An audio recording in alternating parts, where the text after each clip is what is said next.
Line express cargo நம்பகமான cargo. இதோ நீங்களும் தொடர்பு கொண்டு உங்களுடைய கார்கோ பொருட்களை அனுப்பலாம். 90 93 61 67 தொடர்புக்கான இலக்கம் 66 16 84 14. இன்னொரு இலக்கம் 55 17 27 47. அதே போல் இன்னுமொரு இலக்கம் 50 53 79 39. இன்னுமொரு இலக்கம் 99 69 84 94. அஸ்ஸலாமு அலைக்கும் வரஹ்மத்துல்லாஹி வபரகாத்துஹு. அன்பார்ந்த அனைத்து உறவுகளுக்கும் இனிய காலை வணக்கம். உங்கள் மீது சாந்தியும் சமாதானமும் உண்டாகட்டும். இன்றைய காலை பொழுது உங்கள் அனைவருக்கும் இனிய பொழுதாக அமைய எல்லாம் வல்ல இறைவனை பிரார்த்தித்தவனாக இன்றைக்கும் குவைத்துடைய பல முக்கியமான செய்திகளை பற்றி தான் பார்க்க போகிறோம். வீடியோவை கடைசி வரைக்கும் பாருங்கள். தெரியாத நண்பர்களுக்கும் மறக்காமல் ஷேர் பண்ணுங்கள். வீடியோ பிடிச்சிருந்தா ஒரு லைக் பண்ணுங்கள், சப்ஸ்கிரைப் பண்ணுங்கள், தொடர்ந்தும் சப்போர்ட் பண்ணுங்கள். குவைத்துடைய டினார் மதிப்பு பார்த்தலாம். இலங்கைக்கான ரூபாயில் ஒரு தினாரின் மதிப்பு 980 ரூபாய் 8% உள்ளது. இந்தியாவின் ரூபாயில் ஒரு தினாரின் மதிப்பு 287 ரூபாய் 60% உள்ளது. இது அல் முசைன் எக்ஸ்சேஞ்சினுடைய அப்ளிகேஷன் ஆன்லைன் ரேட் ஆகும். குவைத்துடைய பல எக்ஸ்சேஞ்சுகள்லையுமே அக்கௌண்ட் நம்பரை மறைச்சிடுறாங்க. இதை பற்றியும் உங்களுக்கு தொடர்ந்துமே தெரிய தரது. நீங்கள் ஏதாவது ஒரு புதிய எக்ஸ்சேஞ்சுக்கு பழைய பற்றுச்சீட்டோட போகிறீங்களா இருந்தால் நிச்சயமாக அதில் அக்கௌண்ட் நம்பர் சரியாக இருக்கா அப்படின்றத செக் பண்ணிக்கோங்க. அப்படி இல்லாத பட்சத்தில் எழுதிட்டு போனாலும் பிழை இல்லாத அக்கௌண்ட் நம்பர் எழுதிட்டு போங்க. ஏதாவது ஒரு நம்பர் பிழைத்தாலும் கூட உங்களுடைய பணம் நாட்டுக்கு போய் சேராது. அந்த பணத்தை திரும்ப பெறணுமா இருந்தால் ரொம்ப நாட்களாகும். மறுபடியும் கட்டணம் செலுத்த வரும். அதே போல் எக்ஸ்சேஞ்சுகளில் பணம் அனுப்பி முடித்ததும் மறக்காமல் பற்றுச்சீட்டை செக் பண்ணி பாருங்கள் எல்லா டீட்டெயில்ஸும் சரியாக இருக்குதான்னு. ஏன்னா நீங்கள் சரியான டீட்டெயில்ஸ் கொடுத்துருந்தாலும் கூட எக்ஸ்சேஞ்சில் வேலை பார்க்குறவங்க பிளவுறதுக்கும் வாய்ப்பு இருக்குது. அது மாதிரி பலருக்குமே நடந்திருக்குது. முடிந்த வரைக்கும் நீங்களும் உங்களுடைய கஷ்டப்பட்டு சம்பாதிக்கக்கூடிய பணத்தை நல்ல எக்ஸ்சேஞ்சுகள் மூலம் அனுப்புங்க. எங்கே அதிகமான ரேட் கொடுக்குறாங்க அப்படின்றது தெரிந்தாலும் மறக்காமல் கமெண்டில் மென்ஷன் பண்ணுங்கள். குவைத்துடைய தங்க விலையை பார்த்துடலாம். 1 கிராம் 18 கேரட் தங்கத்தின் விலை 29 தினார் 960 பீல்ஸ். 1 கிராம் 21 கேரட் தங்கத்தின் விலை 34 தினார் 954 ஃபீல்ஸ். 1 கிராம் 22 கேரட் தங்கத்தின் விலை 36 தினார் 631 ஃபீல்ஸ். 1 கிராம் 24 கேரட் தூய தங்கத்தின் விலை 39 தினார் 947 ஃபீல்ஸ். தங்கத்தை பற்றி நோ கமெண்ட்ஸ். இன்னா லில்லாஹி வ இன்னா இலைஹி ராஜிஊன். காலமானார் காசாவின் மிகவும் பிரபல்யமான காசா இறுதி யுத்தம் வரைக்கும் போராடிய ஊடகவியலாளர் கொண்டுட்டானுங்க. குவைத்தில் வெடிகுண்டு அபாயம். இதோ பார்மசிகளுக்கு செல்ஃப் சர்வீஸ்.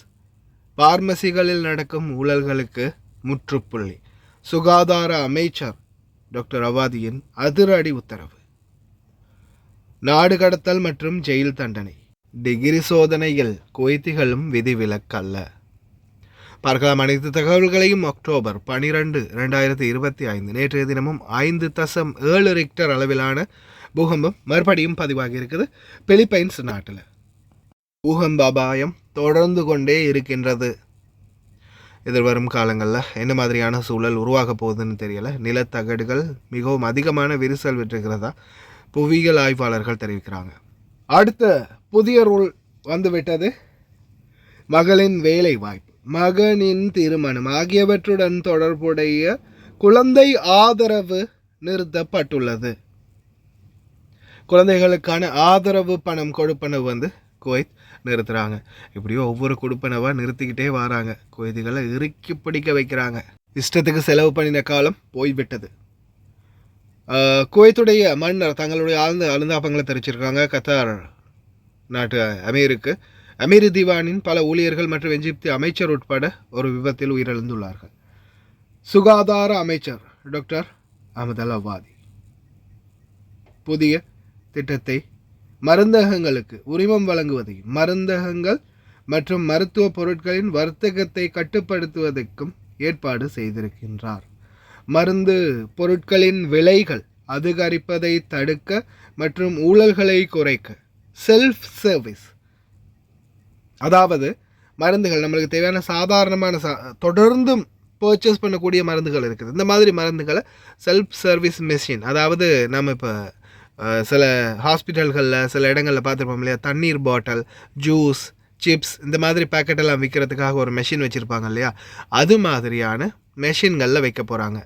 நம்ம அதுக்குரிய பணம் எவ்வளோன்றதை பார்த்து அந்த பணத்தை உள்ளே போட்டுட்டு நம்பரை தட்டினோம்னா அந்த டேப்லெட் நம்ம கைக்கு கிடைக்கும்.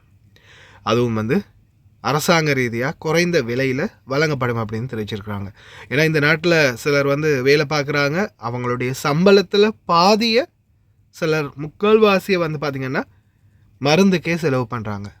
அதே மாதிரி நிறைய பார்மசிகளில் அதிகமான விலைக்கு விற்கப்படுது மருந்துகள். அவங்க நினைக்கிறது தான் ரேட்டுன்ற மாதிரி விற்றுக்கிட்டு இருக்கிறாங்க. இது வந்து நிறைய வெளிநாட்டவர்களுக்கு மிகப்பெரிய ஒரு நலவாக இருக்கும். இந்த மாதிரியான சேவைகளை கொண்டு வந்தாங்கன்னா சுகாதார அமைச்சகம்.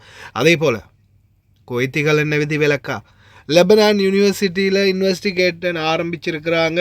குவைத்தி ஸ்டூடெண்ட்ஸ்கள் யாரெல்லாம் காசு கொடுத்து காலேஜ் சர்டிஃபிகேட்டை எடுத்திருக்கிறாங்க, யார் எக்ஸாம் எழுதி சரியாக படிச்சுட்டு டிகிரி எடுத்திருக்கிறாங்க அப்படின்ற வெளிநாடுகளில் படித்த மாணவர்களுடைய டிகிரி சர்டிஃபிகேட் எல்லாம் சோதனை பண்ண ஆரம்பிச்சிருக்காங்க. அதில் இப்போதைக்கு லெபனானில் படித்த மாணவர்களுடைய டிகிரி குவாலிஃபிகேஷன் பற்றிய இன்வெஸ்டிகேஷன் ஆரம்பிச்சிருக்கிறாங்க. வெளிநாட்டவர்களுக்கும் நேற்று நான் தெரிவிச்சிருந்தேன், குவைத்திகளுக்கும் அதே இதுதான், வேலை பறி போகும், எடுத்த சம்பளம் திருப்பி கொடுக்கணும். பழங்காலத்து கிரனைட் ஒன்று கண்டுபிடிக்கப்பட்டிருக்குது பாலைவனத்தில். இது வந்து பார்த்திங்கன்னா ஒவ்வொரு முறையும் நாம் ஞாபகப்படுத்துகிற ஒன்று தான். கடந்த காலங்களில் நடந்த யுத்தங்களை, சில மிசைல்களாக இருக்கட்டும், சில ஆயுதங்களாக இருக்கட்டும், கண்ணி வெடிகள் உட்பட அப்படியே பாலைவன மணலில் புதைந்து இருக்குது. ஒவ்வொரு பக்கத்துக்கும் பக்கவாட்டாக அந்த காற்றுகள் அடிக்கும்போது ஒரு பக்கம் மணல் குவிந்து இருந்தது, அடுத்த பக்கம் அந்த மணல் வந்து மறுபடியும் மற்ற காட்டுக்கு திறந்து அது ஆப்போசைட்டில் அடிக்கக்கூடிய காற்று வரும்போது மூடப்பட்டது. அதுக்கு ஆப்போசைட்டில் மறுபடியும் காற்று அடிக்கும்போது அந்த மணல் திறக்கும். அந்த நேரங்களில் இந்த மாதிரியான மூடப்பட்ட பல பொருட்கள் வெளியே வாரத்துக்கு வாய்ப்பு இருக்குது. காலம் நெருங்கிடுச்சு, அதாவது குளிர்காலம். நிறைய பேர் இப்போ பாலைவனத்தில் கூடாரம் போடுறதுக்கு போக வேண்டிய நேரம் இது. தயவு செய்து ரொம்ப கவனம். உங்களுக்கு சந்தேகத்துக்கிடமானோ அல்லது உங்களுக்கு ஏதோ இது வந்து வெடிகுண்டு மாதிரியே இருக்குது அப்படின்ற ஒரு எண்ணம் தோணினாலோ தயவு செய்து பக்கத்தில் போகாதீங்க. 112க்கு கால் பண்ணுங்கள், இல்லை உங்களுடைய கஃபீலுக்கு இன்ஃபார்ம் பண்ணுங்கள். அதே மாதிரி பழைய பொருட்கள் சேகரிக்கக்கூடியவங்க, இந்த பாலைவன பகுதிகளில் ஏதாவது பொருட்களை கண்டா உடனே புறக்கி எடுக்கிறவங்க தயவு செய்து கவனம். இதெல்லாம் வந்து மிகவும் உயிருக்கே ஆபத்தானது. ஜெயில் அல்லது ஹெவி ஃபைன், அதோட சேர்த்து டிபோர்ட். எந்த இடத்துலையும், குவைத்தில் எந்த ஒரு இடத்துலையும் குப்பைகளை வீசினால் அல்லது மிருகங்களுக்கு உணவுகள் சும்மா ரோட்டில் வீசிட்டு போனாலோ கிடாசிட்டு போனாலோ நிச்சயமாக ஜெயில் அல்லது நாடு கடத்தலோட ஃபைன் அப்படின்னு தெரிவிச்சிருக்கிறாங்க. தயவு செய்து ரொம்ப கவனம். அதே மாதிரி இன்னொரு மிக முக்கியமான தகவல், இப்போ ரீசெண்டாக கூட நிறைய பேர் வந்து எனக்கு அப்டேட் பண்ணினாங்க, செய்தியில் போடுங்க, பலதியாவில் வந்து பிடிச்சிட்டாங்க, கஃபீலுக்கு ஃபைன் போட்டாங்க, எனக்கு ஃபைன் போட்டாங்க அப்படின்ற மாதிரி. எதுக்குன்னு பார்த்தீங்கன்னா, வெளியில் வண்டியை தண்ணி அடித்து கழுவினால், ரொம்ப அதிகமாக தண்ணீர் அடித்து கழுவினால் 500 தினார் அபராதம். தயவுசெய்து முடிந்தால் இந்த வீடியோ உங்களுடைய கஃபீல்கிட்ட சரி போட்டு காட்டுங்க. ஏன்னா சில கஃபீல்கள் வந்து இல்லை அதெல்லாம் நான் பார்த்துக்கிறேன், நீ கழுவு அப்படின்னு சொல்லுவாங்க. நீங்கள் கழுகிட்டு இருக்கும்போது பிடிபட்டால், நீங்கள் ஹோஸில் தண்ணி அடித்து ஃபுல்லாக கழுகிட்டு இருக்கும்போது பிடிப்பட்டிங்கன்னா உங்களுடைய பேரில் உங்களுடைய பத்தாக்கா வாங்கி உங்களுடைய பேரில் தான் அந்த ஃபைனை போடுவாங்க. இதே நீங்கள் கழுவி முடிச்சுட்டு உள்ளே போயிட்டீங்கன்னா, தண்ணி மட்டும்தான் முன்னாடி கிடக்குன்னா, வீட்டு நம்பருக்கு வீட்டு ஓனர் யாருன்னு பார்த்து அவங்களுக்கு முக்காலஃபாக போடுவாங்க. அதனால் தயவு செய்து உங்களுடைய கஃபீலுக்கு இந்த வீடியோஸை காட்டுங்க. 2 பாபா மாதிரி பேசின வீடியோ இருக்குது, இதை காட்டுங்க. அதே மாதிரி நீங்களும் கவனமாக இருங்க. تدري في مخالفة قيمتها 500 دينار كويتي بحالة انك غسلت واجهة بيتك بالهوز. شوف الهوز هذا، بحالة انك استخدمته انك قاعد تغسل واجهة بيتك، هذه مخالفة هدر الماء. تخيل اذا استخدمت الهوز هذا حق غسيل واجهة البيت او حتى حق غسيل سيارات، مخالفتها 500 دينار كويتي من وزارة الكهرباء والماء. هذه صورة المحضر في مدينة جابل الأحمد، تم مخالفته 500 دينار كويتي. وهذا القانون حاطينه وزارة الكهرباء والماء عشان ما تخالفني وتقول مو صدق كلامك. فدير بالك اذا تبي تغسل، غسل الله لا يهينك بالطش، تعبى ماء وغسل ويعين ويعينكم الله. اذا مر الضابط القضائي حق المخالفات وشافك قاعد تغسل بالهوز سواء انت ولا السائق او الخادم، راح يحرر لك مخالفه ب 500 دينار كويتي. اذا انت استخدمت الهوز الحر من غير ما تستخدم المسدس المائي، هذا راح يؤدي الى مخالفه وتغطيه قضائيه فيها. لأن هذا يوفر 80% سواء الناس اللي تبي تغسل الحوش أو بتغسل سيارة 80%. السحر اللي فيها إنه يدخل فيها هواء، كمية الهواء تكون عالية، فتلاحظ إن الماء اللي قاعد يطلع في مثل رغوة، صار نفس البابلز نفس الكور، هي الهواء الموجود. وبالاستهلاك ما راح يفرق وياك ولا شيء. أهم حلول شغلات بسيطة، تركب له مرشدات. المرشدات هذه ترى قيمتها ولا شيء، يمكن في قطع بنص دينار، في بدينار، يمكن أغلى واحدة ب3 دنانير اللي أو ما أدري يعني حسب الميزة اللي فيها. هذه القطع احنا نشوفها مو بالعين شيء، لكن أقل قطعة فيهم كفاءة يعني تقل من الاستهلاك العام وأقل من 50%. பாலஸ்தீனில் இன்னும் யுத்தம் முடியலை. பாலஸ்தீனில் நேற்றைய முன்தினம் மட்டும் கிட்டத்தட்ட 60க்கு மேற்பட்டவர்கள் உயிரிழந்திருக்கிறாங்க தாக்குதலில்.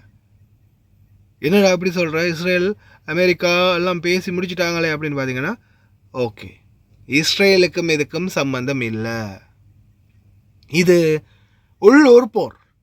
யாரா இப்போ பதவியை பிடிக்கிறது, யாரா இந்த நாட்டை இப்போ பதவியை பிடிச்சி இந்த நாட்டை கட்டுப்பாட்டுக்குள்ளே கொண்டு வரது, யாரா கைப்பற்றுறது அப்படின்றதுல உள்ளூர் போராளி குழுக்கள், சில தீவிரவாத குழுக்கள் இணைந்து செயல்படுது.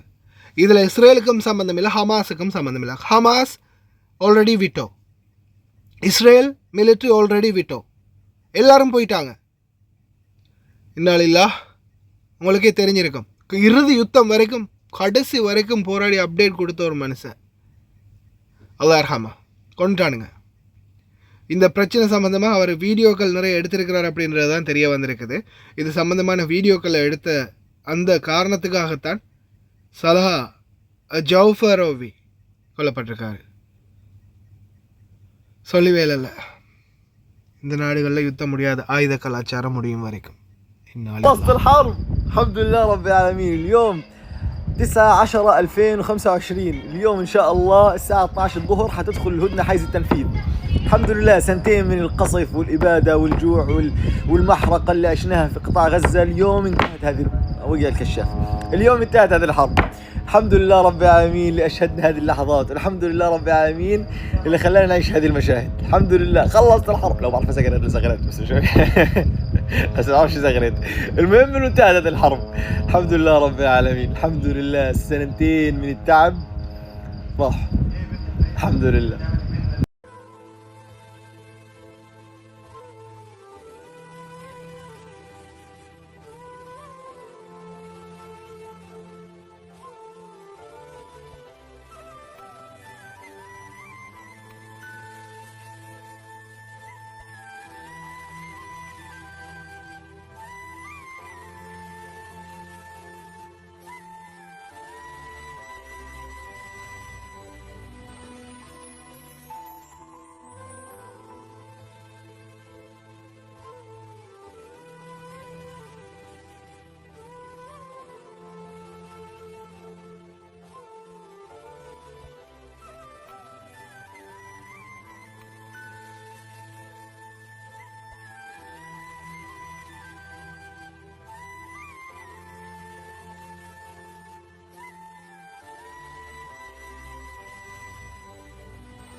ஹாய் காய்ஸ், இன்றைக்கி நாங்கள் எங்கே வந்திருக்கிறோம் தாத்தா, எங்கே வந்திருக்கிறோம் நாங்கள் இன்றைக்கி?